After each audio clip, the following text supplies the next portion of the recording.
Existe uma maneira indireta de se mexer no setor real da economia, ou seja, aquele setor onde as coisas efetivamente acontecem.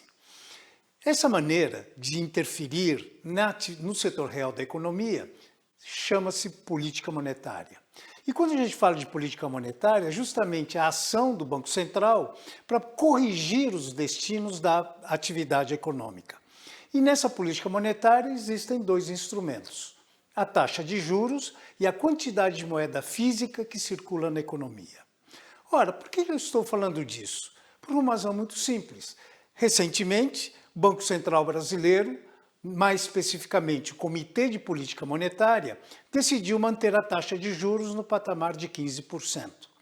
O importante é que essa taxa de juros, fixada nesse patamar, tem como objetivo principal a queda da inflação. Ou seja, trazer a inflação exatamente para aquilo que nós chamamos de meta inflacionária. E o acumulado em 12 meses, estando em 5,13%, então, claro, isso faz com que o Banco Central mantenha um comportamento mais rígido, mantendo a taxa de juros nesse patamar. Inclusive, na própria ata do Copom, ele foi muito claro, dizendo que se houver uma persistência de aumento dos preços na economia, a tendência é que o Banco Central ainda continue com essa chamada política monetária contracionista.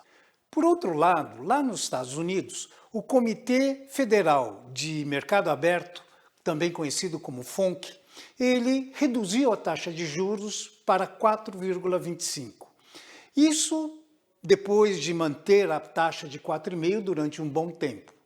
Ora, qual é a leitura que se faz? Ora, se reduziu, é certamente porque a inflação na economia americana ela está apresentando uma queda.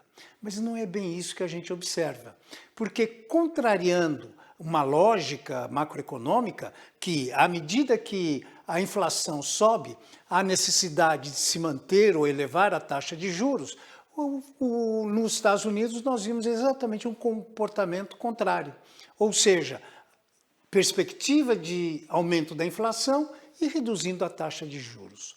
E daí vem o comentário de mercado, que houve realmente uma influência política nessa decisão tomada pelo FONC. Entretanto, o que a gente observa é que houve sim um corte técnico, mas que o Fed mantém uma postura muito dura exatamente nessa busca da queda da inflação. Bom, esse é o lado que a gente pode denominar ruído político. Agora, enquanto empresa, qual é a importância de todos esses movimentos? Ora, não podemos esquecer que, à medida que nós temos o processo inflacionário, à medida que nós temos essas mexidas nas taxas de juros, isso acaba impactando exatamente sobre o fluxo de caixa das empresas. Ou seja, para começar a prestar atenção na formação de preços, na questão dos estoques e manter sempre no radar o comportamento da inflação e o comportamento da taxa de câmbio.